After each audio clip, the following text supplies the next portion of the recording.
Gusuran itu adalah salah satu pilihan tempat saya berlabuh sebenarnya untuk berkegiatan. Nah, sampai saat ini pun orang masih banyak heran, kenapa saya seorang Muslim itu bisa menjadi humasnya Buddhist Education Center.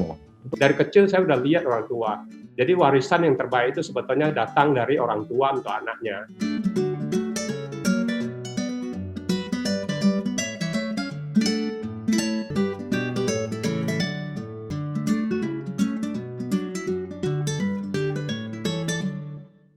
Mas Yuska ini memang sudah dikenal di kalangan orang Buddhis, masih terkenal. Tapi di era COVID ini malah lebih terkenal lagi ya, karena mungkin Gus Durian kan memang sangat sporadis ya pergerakannya. Saya kira di Indonesia cukup banyak pergerakannya. Nah, ini kira-kira Mas Yuska kan kebetulan berkecimpung langsung di Gus Durian. Nah, itu kira-kira dulu itu kebayang nggak sih? Atau mungkin motivasinya apa gitu kira-kira? Begitu dulu Mas Yuska.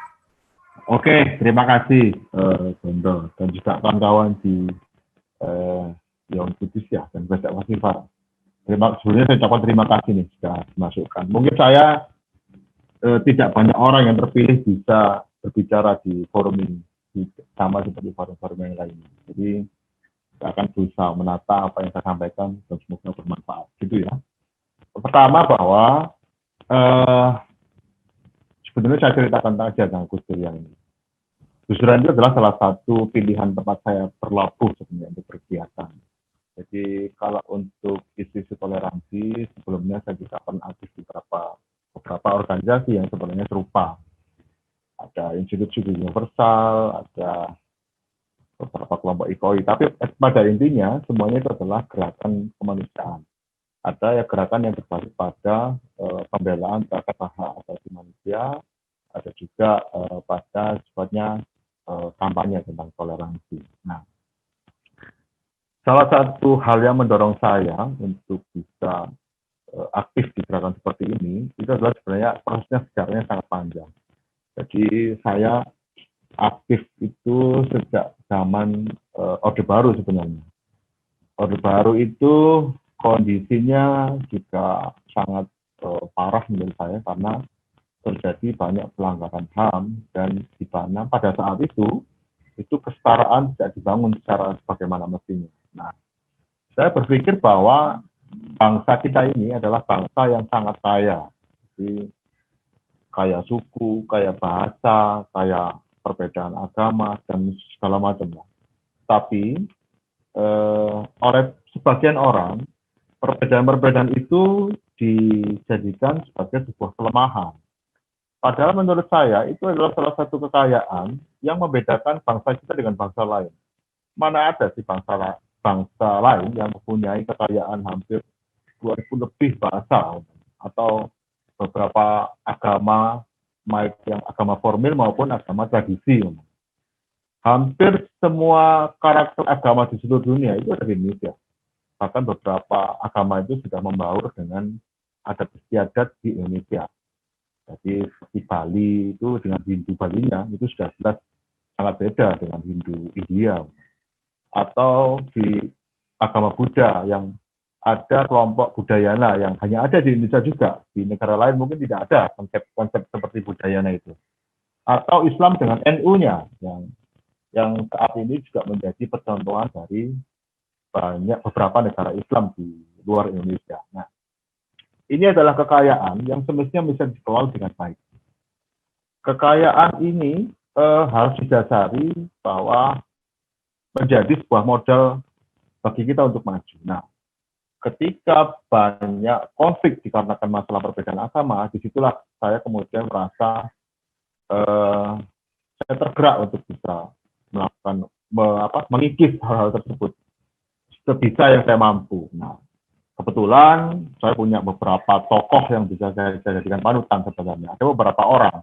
Ada Buya Syafi'i Ma'arif, ada dulu Profesor Nurul Khalis Majid, ada kalau dari Katolik itu ada Romo Mangun, atau di Hindu dulu ada Ibu Gedong Bagus Oka, atau kalau di Muslim NU khususnya ada Kiai Haji Abdurrahman Wahid. Nah, karena saya juga berpegang NU, ya otomatis saya sangat jatuh cinta dengan Kiai Haji Abdurrahman Wahid. Maka ketika beliau meninggal, itu secara pribadi saya merasa sangat hilang. Dan saya menilai bahwa ini adalah kehilangan yang sangat besar. Nah, di dalam perjalanan itulah saya bertemu dengan banyak orang.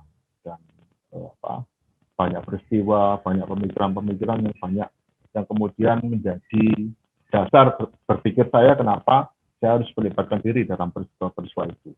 Nah, kemudian oleh beberapa orang, nah sampai saat ini pun orang masih banyak heran, kenapa saya seorang Muslim itu bisa menjadi humasnya Buddhist Education Center. Itu aneh bagi sebagian orang. Tapi bagi saya tidak saja, karena di PEC itu saya tidak dilarang melaksanakan sholat atau puasa atau ketika lebaran ya saya dikasih libur lebaran dan segala macam. Selama prinsip-prinsip itu tidak dilanggar, ya saya oke-oke saja. Dan alhamdulillah selama hampir mulai tahun 2003 saya sudah bersama dengan Buddhist Education Center, malah mulai dari awal saya sudah aktif di sana. Nah, dari sana itu kan saya kemudian banyak persentuhan-persentuhan itu. Nah, ya dalam perkembangannya kemudian masyarakat kita itu secara peradaban itu kalau mau dikatakan jujur, peradaban modern ini sebenarnya lebih mengarahkan kita kepada sifat-sifat individualistik. Ya saja, mamanya perubahan bentuk-bentuk pasar, dari pasar tradisional yang banyak interaksi menjadi pasar-pasar modern yang semakin mengurangi interaksi orang.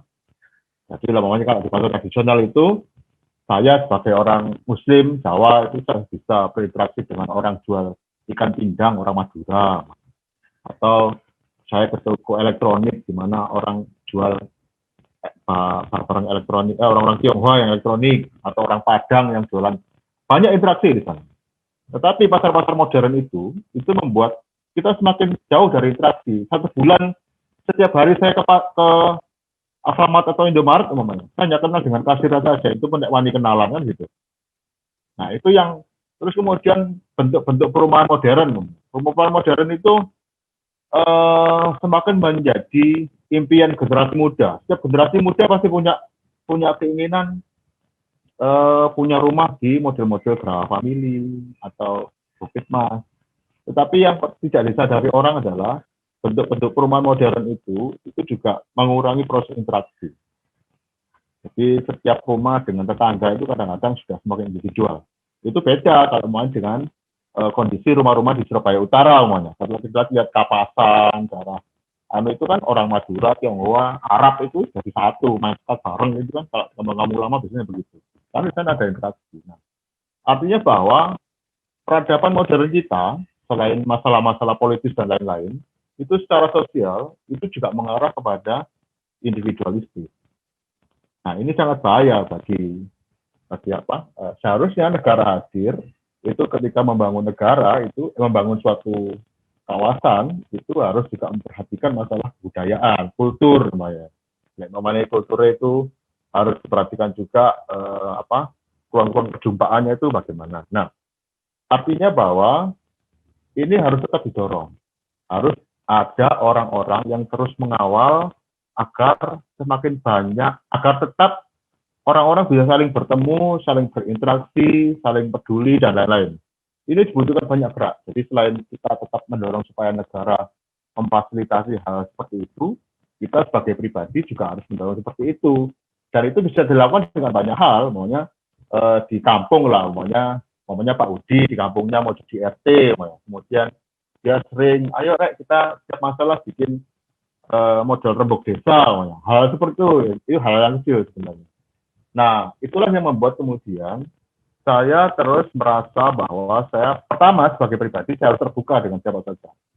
Wes biar kamu Tionghoa, Padang, orang Madura, orang Buddha, orang Konghucu, orang Syiah, orang Bali, saya harus terbuka dengan mereka dulu.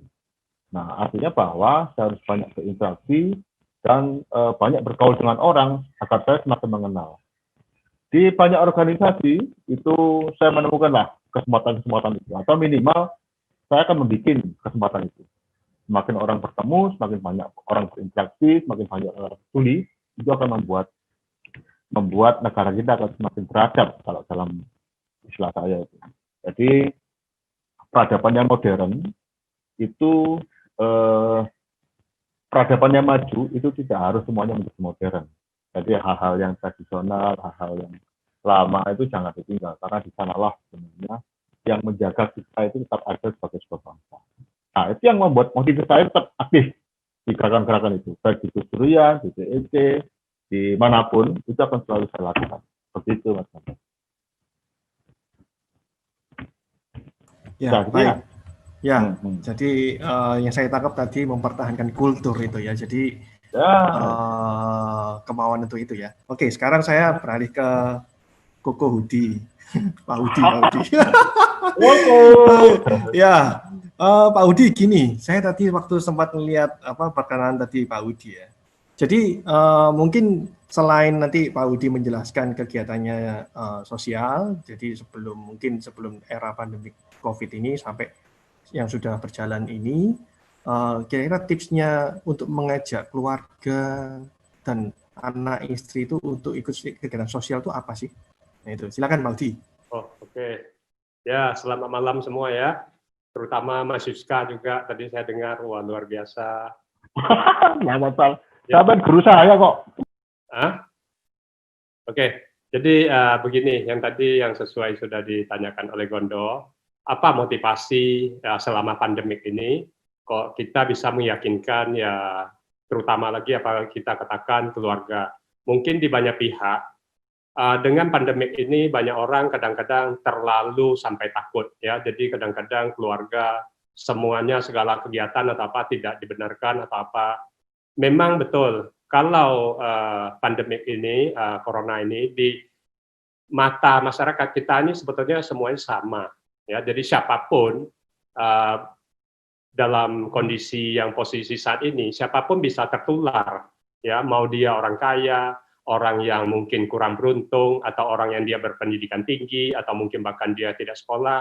Tapi banyak juga orang gurauan, kenapa orang yang mungkin dia itu mohon maaf katanya gila tidak bisa kena, bukan tidak bisa kena ya. Jadi semua orang itu bisa kena. Mungkin secara fisik aja, secara imun aja kita yang sedikit berbeda.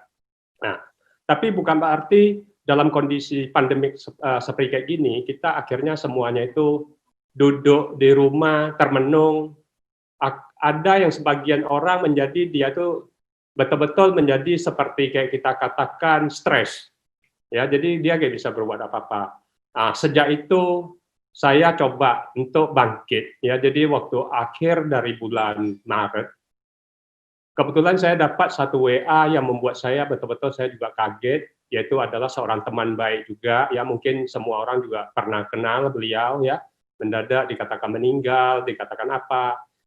Jadi waktu itu saya, waduh, berarti setiap orang memang bisa kena, bisa meninggal. Dan kadang-kadang mungkin dia pun belum siap. Tapi kalau kita terlena atau kita cuma seperti kayak itu terus, akibatnya mungkin kita juga bisa jadi sakit. Karena apa? Sakit itu karena dari imun kita turun, karena kita stres. Waktu itu saya coba bagaimana kita bangkit dengan membantu bukan yang jauh dulu, jadi di sekeliling kita banyak sekali orang-orang yang kita katakan dia terpuruk dalam kondisi saat ini. Jadi waktu itu kebetulan saya dikasih kesempatan belajar di Yayasan BDC atau Wihara BDC yang lebih dikenal. Saya kebetulan lebih suka kecimpung di dalam bidang sosial. Jadi saat itu saya lihat ada beberapa dari umat, ibu-ibu terutama, yang mereka dia bekerja misalnya contoh buka usaha makanan di kantin, misalnya di kampus, di sekolah, di mana. Saat itu kan kantin, semuanya itu sekolah libur, otomatis mereka nggak punya penghasilan. Yang kedua, mereka itu seperti kita katakan ya antar jemput atau apa, yang berarti juga tidak punya penghasilan. Jadi kondisi saat ini, mereka ini yang boleh dikatakan rumah ada, mobil ada, tapi mereka sama sekali income nggak ada. Nah, inilah kita terpanggil bagaimana kita untuk bangkitkan mereka. Nah, waktu itu saya coba sharing kebetulan di rumah sama istri, saya coba mengajak ya bagaimana ya kita bisa bantu ibu-ibu supaya mereka punya kegiatan. Nah, karena ibu-ibu kan mereka kan lebih pintar soal masak, soal apa gitu. Nah, akhirnya coba dipikirkan dengan masakan yang kita katakan sesuai yang ada di BDC harus bervegetarian, tapi tidak terlalu mahal, tapi dia kecukupan gizi. Ya, jadi kita setkan misalnya harus, jadi kita harus mulai pikir menunya apa, udah itu berasnya itu harus beras yang bagus. Karena apa? Karena kalau misalnya memberikan orang makan, yang orang susah, kita kasih beras yang quality yang biasa, otomatis makan seleranya mungkin juga kurang bagus. Jadi kita harus pikirkan segalanya. Dan orang yang bekerja itu juga dia minimal tuh ada untung sedikit-sedikitnya, supaya mereka bisa terbantu. Itulah awalnya. Udah itu anak-anak juga saya ajak, karena apa? Kebetulan kalau saya di dalam seperti kayak sosial kayak gini, bukan untuk pandemi ini aja, karena itu adalah satu warisan yang kita katakan mungkin yang terbaik buat saya. Waktu saya kecil, saya lihat kenapa orang tua saya dia pulang kerja apa, udah itu ada waktu luang dia harus banyak membantu orang-orang kampung atau apa, minimal jalan rusak dia perbaikikan untuk orang lewat atau apa. Dari kecil saya udah lihat orang tua. Jadi warisan yang terbaik itu sebetulnya datang dari orang tua untuk anaknya. Itu adalah satu budaya yang baik. Untuk itu saya sebagai orang tua dari anak-anak saya juga mau mewariskan. Saya punya satu budaya yang baik dari orang tua saya turunkan kepada anak-anak. Sehingga kalau ada kegiatan sosial, pasti anak-anak juga saya ajakkan. Itu aja, Gonto. Waduh, bagus sekali ya. Berarti ini istilahnya, istilah kerennya itu ini berarti family goal banget gitu istilahnya. Gitu Pak Udi. Bahasa kekiniannya itu family goal itu istilahnya. Ya. Bagaimana cara mempertahankan kesamaan visi bahwa yang harus ditolong itu adalah memang orang yang paling membutuhkan, bukan orang yang agamanya sama dulu.